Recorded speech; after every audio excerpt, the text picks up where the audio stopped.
किसी भी डिजीज की दवाई आसानी से मिल जाती है, पर एक पेशेंट तभी ठीक हो सकता है जब उसको एक अच्छा डॉक्टर मिले।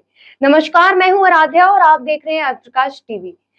आजकल हम हर किसी की बीमारी के बारे में बात करते हैं, कैंसर के बारे में बात करते हैं, बीपी के बारे में बात करते हैं, शुगर के बारे में बात करते हैं। पर क्या कभी किसी ने सोचा है कि बच्चों के अंदर भी कुछ ऐसी बीमारियां होती हैं? क्या हम बच्चों की बीमारियों के बारे में कभी बात करते हैं? आज हमारे साथ एक गेस्ट हैं जो कि डॉक्टर पिंकेश वर्मा है। ये एक चाइल्ड स्पेशलिस्ट है। पहले तो हम इनका स्वागत करते हैं यहाँ पर। नमस्कार सर, कैसे हैं आप? बहुत बढ़िया। सर, आपको हमारे चैनल पे आके कैसा लग रहा है? बहुत अच्छा लग रहा है, आपने हमारे बच्चों का के बारे में सोचा है, उनका आप ध्यान रख रही हैं, उनसे कंसर्न हैं और उनकी बीमारियों के बारे में लोगों को जागरूक करना चाहती हैं। बहुत ही अच्छी बात है और आज का ये जो टॉपिक है वो हमारा बच्चों के ऊपर रहेगा और मैं पूरी कोशिश करूँगा कि जो हमारे गेस्ट देख रहे हैं, उन्हें इस बीमारी बच्चों की जो बीमारियाँ हैं, वो उनके बच्चों को ना हो और उन्हें उनसे जो हमारी आज की बातचीत है, वार्तालाप है, उससे उन्हें राहत मिले। जी, बिल्कुल। तो सबसे पहले तो अर्थ प्रकाश की तरफ से मैं आपका यहाँ पे स्वागत करती हूँ जी, और आपका धन्यवाद। बहुत-बहुत धन्यवाद करती हूँ कि आपने हमें अपना कीमती वक़्त दिया। तो सर, मेरा जो सबसे बहुत ज़्यादा इम्पोर्टेंट क्वेश्चन है ना आपसे, वो ये है कि जो बच्चे हैं, वो अक्सर ऐसे मौसम में, जो कि अब मानसून शुरू हो गया है, ऐसे मौसम में बहुत जल्दी बीमार पड़ जाते हैं। आजकल के बच्चों में सर इम्यून सिस्टम की कमी है और खाते-पीते नहीं है वो ठीक ढंग से। तो आप बता सकते हैं, सबसे पहले तो आप बताइए सर, मानसून में क्या-क्या ऐसी बीमारियाँ हो सकती है बच्चों को जिनके लिए हमें प्रिकॉशंस लेने चाहिए, हमें उनको बचाना चाहिए? देखिए, हमारे जो अभिभावक हैं, वो मानसून से बिल्कुल ना घबराएँ और अच्छी बात है जो तेज़ गर्मी है, लू है, उससे अब निजात मिल जाएगी जी, और जो लू में होने वाली बीमारियाँ हैं, उनसे बचाव हो पाएगा। लेकिन बरसात का मौसम भी अपने आप में कुछ बीमारियाँ लेके आता है और बच्चों के स्कूल भी खुलने वाले हैं, बड़े बच्चों के। तो कुछ बीमारियाँ हैं, जो मानसून के सीज़न में बच्चों को होती हैं और उनसे हमें उन बच्चों को उन बीमारियों से हमें बचाना पड़ेगा और उनका हमें ख़ास ध्यान रखना पड़ेगा। सर थोड़ा आप हमें बता सकते हैं कि कैसी बीमारियाँ, लाइक मैंने तो मानसून में मोस्टली यही सुना है कि कोल्ड और कफ हो सकता है, पर क्या और भी कोई ऐसी बीमारी है जो बच्चों को हार्म कर सकती है? देखिए, पानी की जो समस्या है, पानी से लिंक्ड जो बीमारियाँ हैं, वो मानसून के सीज़न में बच्चों को बहुत ज़्यादा होती हैं। स्पेशली कई बारी अगर दूषित पानी पिया जाए, तो उससे पेट खराब हो जाता है, डायरिया हो जाता है, डायरिया में डिहाइड्रेशन के चांसेस बहुत ज़्यादा हैं और अगर डिहाइड्रेशन ज़्यादा हो, तो बच्चे की जान पे भी उसका खतरा हो जाता है। तो जो स्पेशली जो स्कूल गोइंग बच्चे हैं, जो छोटे बच्चे हैं, उन्हें हम साफ-सुथरा पानी अगर पीने के लिए देंगे, पानी हमारा पीने योग्य नहीं होगा, तो ये बीमारियाँ होंगी। दूसरा इस सीज़न में जो है जो मक्खी, मच्छर इनसे फैलने वाली बीमारियाँ बढ़ जाती जी। हैं। चूँकि टेम्परेचर उनके लिए भी फ़ेवरेबल हो जाता है, तो उनकी जो संख्या है वो बढ़ती है मच्छर और मक्खी की, तो उनसे जो फैलने वाली बीमारियाँ हैं, जैसे मलेरिया है, डेंगू है, डायरिया है, टाइफाइड है, इन बीमारियों का भी प्रकोप बढ़ जाता है। और जी, तीसरा जो चमड़ी रोग हैं, वो भी बढ़ जाते हैं, जी। क्योंकि मौसम में ह्यूमिडिटी बढ़ जाती है, ह्यूमस बढ़ जाती है, नमी बढ़ने की वजह से उनमें कुछ स्किन एलर्जीज़ हो जाती हैं, फोड़े-फिंसियाँ हो जाती हैं और फंगल इन्फेक्शन जो काफ़ी कॉमन बीमारी है स्किन की, वो हो जाती ओके। तो मतलब आपका कहना है कि ठीक है, डायरिया, मलेरिया ये चीज़ें तो आम है मानसून में, पर आप ब थोड़ा बता सकते हैं मतलब स्किन एलर्जी कैसे है? मतलब बारिश के पानी से या कुछ खाने-पीने की वज़ह से? है। देखिए, जब मौसम में ह्यूमिडिटी आ जाती है, तो जो बैक्टीरिया हैं या फंगस हैं, उनको ग्रो करने में आसानी होती है और वो ज़्यादा ग्रो करती हैं। तो डैम्पनेस होने की वजह से मौसम में, नमी बढ़ने की वजह से और प पसीना आ जाता है, तो उसकी वजह से जो स्किन की बीमारियाँ हैं, वो बच्चों और बड़ों दोनों में ही बढ़ जाती हैं। फंगल इन्फेक्शन इस सीज़न में बहुत कॉमन है और छोटे बच्चों में फोड़े-फुंसी का प्रकोप काफ़ी हो जाता है, ह्यूमिडिटी होने की वजह से। इस बीमारी का जो है प्रकोप उनमें ज़्यादा होता है। जी। जो मेरा नेक्स्ट क्वेश्चन है आपसे वो ये रहेगा कि जो बच्चे हैं, अब जैसे आप बता रहे इतनी सारी बीमारियाँ हैं, तो बट ऑब्वियसली जब बीमारियाँ होती हैं, हमें भी आम तौर पर अगर बुखार, खाँसी, जुकाम हो जाए तो हम डोलो या पैरासिटामोल ले लेते हैं। पर क्या बच्चों को जो इन्फेंट्स हैं या जो बच्चे हैं, क्या उनको एंटीबायोटिक्स देनी चाहिए? देखिए इसका डिसीजन जो है वो डॉक्टर पे छोड़ना चाहिए। पेरेंट्स को कभी भी सेल्फ मेडिकेशन नहीं करनी चाहिए, बेशक वो डायरिया हो, मलेरिया हो, बुखार हो, खांसी-जुकाम हो, क्योंकि इन बीमारियों की जो प्रेज़ेंटेशन है स्टार्टिंग में वही बुखार से, जुकाम से, गला खराब से होती है। लेकिन कई बारी खांसी-जुकाम में निमोनिया हो जाता है, साँस तेज़ बच्चा लेने लगता है और साँस लेने में तकलीफ़ होती है। कुछ बच्चों में ये बीमारी ज़्यादा होती है, वो इसको अगर हम इसको गंभीरता से नहीं लेंगे तो उनमें निमोनिया हो जाएगा, बच्चे को भर्ती कराना पड़ेगा और कॉम्प्लिकेशन जो है बढ़ सकती हैं। तो अपने नज़दीकी डॉक्टर को दिखाएँ और बिल्कुल भी सेल्फ मेडिकेशन नहीं करें। हमारे आस-पास हर जगह जो है वो सरकारी क्लिनिक हैं, सब सेंटर हैं, बहन जी हैं, बाकी जो डॉक्टर्स अवेलेबल हैं हमारे शहर में, अच्छी मेडिकल केयर है। तो कभी भी किसी भी चीज़ को अपने हाथ में ना लें और जो आपके पास के डॉक्टर हैं, फैमिली डॉक्टर हैं या आपके बच्चों के डॉक्टर हैं, उनसे कंसल्ट कीजिए। इसके बिना अगर आप एंटीबायोटिक देते हैं, तो बच्चे को वो नुकसान दे सकता है। अननेसेसरी फालतू की जो मेडिकेशन है, वो बच्चे के लिए नुकसानदायक है। जी, बिल्कुल। तो सर मेरा जो नेक्स्ट सवाल है वो ये है कि अब जैसे आप एक चाइल्ड स्पेशलिस्ट हैं, तो आप हमसे ज़्यादा समझ सकते हैं कि बच्चों के अंदर कैसे-कैसे बीमारियाँ बन सकती हैं, क्या-क्या चीज़ें उनके इम्यून सिस्टम को खराब कर सकती हैं और क्या-क्या चीज़ें उनको इफ़ेक्ट कर सकती है। जैसे कि आपने बताया कि हमें कोई भी मेडिकेशन खुद से घर में नहीं लेनी चाहिए क्योंकि आम तौर पर आजकल अगर बच्चे को हल्का-सा ज़ुकाम हो जाता है, खाँसी हो जाती है या बुखार हो जाता है, तो घर पे पैरासिटामोल दे दी जाती है। पर मेरा एक और इससे हटकर थोड़ा-सा सवाल है, दवाइयों के अलावा कुछ माएँ जो होती हैं, वो काढ़ा पिलाना प्रेफ़र करती हैं या घर के जो तो छोटे-मोटे नुस्खे होते हैं। तो आपको क्या लगता है कि वो चीज़ें करनी चाहिए बच्चों के साथ? देखिए, जब बच्चों को अब टेम्परेचर जो है कम हो जाएगा और कई बच्चे एसी वगैरह में रहते हैं, कूलर में रहते हैं, तो टेम्परेचर डिफ़रेंस होने की वजह से उन्हें जो खाँसी-जुकाम है या जिसको हम कहते हैं हल्की सी मतलब गर्म-सर्द हो गया है, जिसको हम अपनी कॉमन भाषा जी, में जी, बोलते हैं। जी, बिल्कुल। तो उन केसेज़ में जो है जो हमारे बड़े बच्चे हैं, उनका घरेलू इलाज संभव है।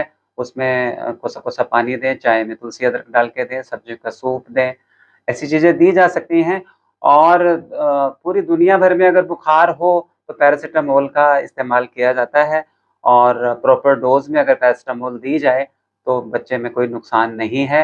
लेकिन अगर आपको लगता है इन घरेलू उपायों से फ़ायदा नहीं हो रहा है, तो तुरंत अपने नज़दीकी स्वास्थ्य केंद्र या अपने डॉक्टर से संपर्क करें, ताकि बच्चे में कोई अनहोनी ना हो पाए। जी, अब जैसा कि आपने एक लाइन बीच में बोली थी एसी, है ना?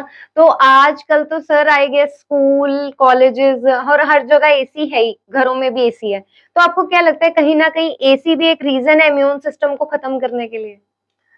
देखिए, अगर आजकल के सिनेरियो को देखें तो ये कहना गलत है कि एसी जो है हमारे लिए हानिकारक है। अगर हम प्रॉपर टेम्परेचर पे एसी को इस्तेमाल करें, तो ये हमें जो है गर्मी से निजात देता है, कम्फ़र्ट हमें अपनी कम्फ़र्ट ज़ोन में रखता है और जो हमारी काम करने की क्षमता है, उसको भी बढ़ाता है। तो एसी से खुंदक ना खाएँ, लेकिन टेम्परेचर प्रॉपर रखें। उसको अगर बच्चा काफ़ी छोटा है, तो 26-27 डिग्री पे उसका टेम्परेचर सेट करें। अगर बड़े लोग हैं, तो 24-25 से जो है नीचे ना टेम्परेचर को लेके जाएँ और अगर आप एसी में बच्चों को सुलाते हैं, तो उन्हें कपड़े पहना के ढक के सुलाएँ। अगर जी। उन्हें हम कच्छे बनियान में या हल्के कपड़ों में अगर हम उनको सुलाएँगे, तो एसी से उन्हें नुकसान होगा। तो प्रॉपर बच्चों की क्लॉथिंग करें, उनको पूरे कपड़े पहनाएँ और अगर बच्चों मतलब छोटे बच्चे घर में हैं, तो 26 डिग्री से कम टेम्परेचर ना रखें। अगर हम कम टेम्परेचर रखते हैं, तो ये हमें नुकसान देता है। अदरवाइज़ एसी एसी हमारे लिए बना है, हमारे कम्फ़र्ट के लिए बना है और अगर आप अफ़ोर्ड कर सकते हैं, तो उसका प्रॉपर ढंग से प्रॉपर टेम्परेचर पे इस्तेमाल करना आपके लिए बढ़िया रहेगा। जी।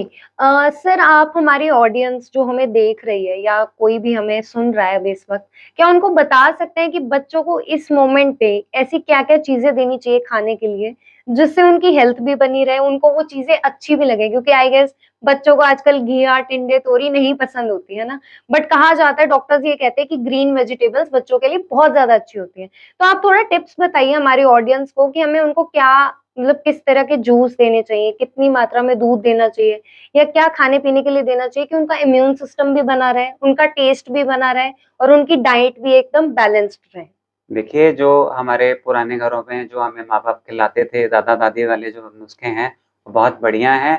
हमारा जो हिंदुस्तान का बच्चों का जो डाइटरी हैबिट्स हैं, वो बहुत ही हेल्दी हैं एज़ कम्पेयर टू अगर हम वेस्टर्न कंट्रीज़ देखें, जो अ, रखे हुए जो हम कहते हैं टिन्ड फूड खाते हैं, जो जी, स्टोर किए हुए फ्रूट है, fresh fruit fruit juice, fruit खाना वो नहीं खाते हैं। तो हम लोग वेस्टर्न स्टाइल को कॉपी ना करके जो हमारा लोकल स्टाइल है उसको कॉपी करें। हम लोग जो हमारे ईज़िली अवेलेबल फल हैं, जो लोकल फल हैं, मौसमी फल जिसको हम बोलते हैं, जी, उनका सेवन करें। जैसे आम हो गया, अमरूद है, नाशपाती है, इन फलों का इस्तेमाल करें।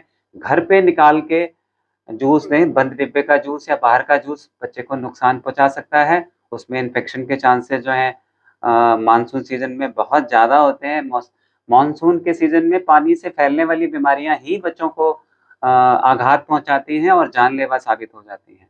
तो आप बाहर का सामान बिल्कुल नहीं दीजिए, जूस हो या खाने का सामान हो, अवॉइड कीजिए, जंक फूड अवॉइड कीजिए। घर का बना हुआ जो सामान है, घिया, तोरई, भिंडी सब बच्चों को खिलाना इन बच्चों को खिलाना चाहिए, उनको आदत डालनी चाहिए। लेकिन माँ पे डिपेंड करता है कि वो रसोई में कितने अच्छे ढंग से उसको पेश करती है, उसको खिलाती है बच्चों को। अगर हम वही कन्वेंशनल ढंग से वही दाल, रोटी, सब्ज़ी बच्चों को खिलाएँ, तो वो खाने में आनाकानी करते हैं, उन्हें बाहर का सामान जो है, वो ज़्यादा टेस्टी लगता है। हम हर चीज़ जो बाज़ार में अवेलेबल है, वो घर में भी बनाई जा सकती है। माँ अगर समझदार माँ हो तो वो बड़ी अच्छी कुकिंग कर लेती है और बड़ा सस्ता खाना ईज़िली अवेलेबल बच्चों को जो है, वो हम घर पे प्रोवाइड कर सकते हैं। बाहर का खाने की आदत उनको बिल्कुल नहीं डालिए। घर का बना हुआ जो कन्वेंशनल फूड है, जो हम लोग खाते हैं, उसी की बच्चों को अगर हम आदत डालेंगे तो वही बढ़िया रहेगी, सस्ता भी रहेगा, उनकी सेहत के लिए भी बढ़िया रहेगा और वो जी, तंदुरुस्त भी रहेंगे।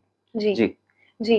तो इसको सर ज़्यादा ज़्यादा नल लंबा ना करते हुए मैं जस्ट आपसे एक छोटी-सी चीज़ पूछना चाहूँगी। आप थोड़ा-सा कुछ ऐसा टिप्स दीजिए, जो बच्चों को भी अपनी तरफ से फ़ॉलो करनी चाहिए क्योंकि अ, हमारे जब हम छोटे थे ना, तो हमारी जो मम्मी होती थी, वो हमें बादाम दे देती थी। कोई कैल्शियम की गोलियाँ आती हैं ना, जो कैल्शियम अच्छा रखने के लिए होती हैं, वो दे देती थी। तो क्या बच्चों को भी ऐसे कुछ अपने साथ कैरी करना चाहिए कि हाँ, वो खुद का भी ध्यान रखें? क्योंकि आई गेस आज के बच्चे बहुत ज़्यादा बड़े हैं।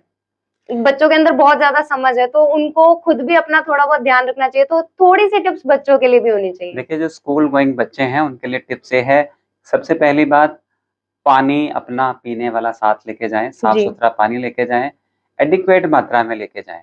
बच्चे छोटी-छोटी सी बोतल लेते हैं, उसमें आधा लीटर पानी आता है, लेकिन उनको ज़रूरत पड़ती है 2 लीटर की या 1 डेढ़ लीटर की। तो वो पानी जो है, वो साफ-सुथरा पानी घर से लेके जाएँ। दूसरा जो खाने का सामान है, लंच में जो वो खाते हैं, वो घर से बना के लेके जाएँ। दूसरे बच्चों की कॉपी नहीं करें, वो ये खा रहा है, ये खा रहा है, ये खा रहा है। जो हेल्दी फूड है, वही खाएँ। और बाहर का खाना तो बिल्कुल ही ना खाएँ। तीसरा मैं ये नहीं कहता कि आप बी कॉम्प्लेक्स की गोली साथ में लेके जाओ, कैल्शियम की गोली लेके जाओ। हमारे खाने में जो इंडियन डाइट है, उसमें सारा कुछ अवेलेबल है। आप अगर प्रॉपर दूध पीते हैं, जैसे कोई बड़ा बच्चा है अगर वो हाफ केजी मिल्क ले, दही खाए, पनीर ले, तो उसको एडिक्वेट मात्रा में कैल्शियम मिल जाता है। वो कैल्शियम की गोली खाने के बजाय से उसकी खाने की कोई ज़रूरत नहीं है। ओके, और अगर आप ग्रीन लीफी वेजिटेबल लेते हो जो जो माँ-बाप घर में खाना बनाते हैं, जो सलाद है, जो आपके फ्रूट हैं, उसमें सारा बी कॉम्प्लेक्स के पूरे विटामिन्स हैं, तो आपको विटामिन लेने की भी ज़रूरत नहीं है। इसके साथ-साथ बच्चों के इम्यूनाइज़ेशन जो टीकाकरण है वो बहुत ज़रूरी है। अगर बच्चों का टीकाकरण होगा, बहुत सारी बीमारियाँ हैं जो वाटर बॉर्न बीमारियाँ हैं और उनकी वैक्सीनेशन अवेलेबल है। जी, जैसे टाइफाइड है, कॉलरा है, हेपेटाइटिस ए है, ये कॉमन बीमारियाँ हैं, लेकिन इनकी वैक्सीनेशन अवेलेबल है। तो जी, आप अपने डॉक्टर से पूछ के वैक्सीनेशन जो है बच्चों की करवाएँ और उनको प्रॉपर खाना दें, सफाई रखें, साबुन का इस्तेमाल करें हाथ धोने के लिए। जब से आप खाना के लिए कोई भी चीज़ खाते हैं, तो अपने हाथ ज़रूर धोएँ और खाना खाने के बाद भी धोएँ, खाना खाने से पहले भी धोएँ, अच्छी तरह हाथ धोएँ, जी, साबुन से हाथ धोएँ। तो आप इन बीमारियों से जो अभी हमने विस्तार से चर्चा की है, इनसे आप बच सकते हैं और मानसून के जो मौसम है, उसका पूरा मज़ा ले सकते हैं। मज़ेदार मौसम है, एंजॉय कीजिए और खूब इसका लुत्फ उठाइए, बीमारियों से नहीं घबराइए। जी, तो आप लोगों ने देखा, सुना इनको कि इन्होंने कितना ज़्यादा हमें मोटिवेट किया और हमेशा हम लोगों की बीमारियों के बारे में बात करते हैं। हम अक्सर आम तौर पर जो एडल्ट्स हैं उनकी बीमारियों की बात करते हैं, पर बच्चों की बात ज़्यादातर लोग नहीं करते। तो आज हमें जो डॉक्टर पिंकेश जी हैं इन्होंने बताया कि बच्चों को कैसे उनका इम्यून सिस्टम स्ट्रॉन्ग करना है, कैसे मॉनसून में ऐसी बीमारियों से बचाना है और इन्होंने एक एडिशनल टिप बच्चों के लिए भी दी। तो बच्चे अगर ये प्रोग्राम देख रहे हैं तो उनको इस चीज पर जरूर ध्यान देना चाहिए। सर आपका बहुत बहुत धन्यवाद, आप हमारे दर्शकों को इतना अच्छा आपने मोटिवेट किया, आप हमारे चैनल पे आए, आपने अपना कीमती वक्त निकाला इतने बिजी शेड्यूल में से, है ना? तो आपका बहुत बहुत धन्यवाद सर। और अगर आप लोग कुछ कमेंट करना चाहते हैं, कुछ पूछना चाहते हैं और ऐसे ही किसी टॉपिक पे डिस्कशन करना चाहते हैं तो आप हमारे कमेंट सेक्शन में कमेंट कर सकते हैं और देखते रहिए आज प्रकाश टीवी। नमस्कार।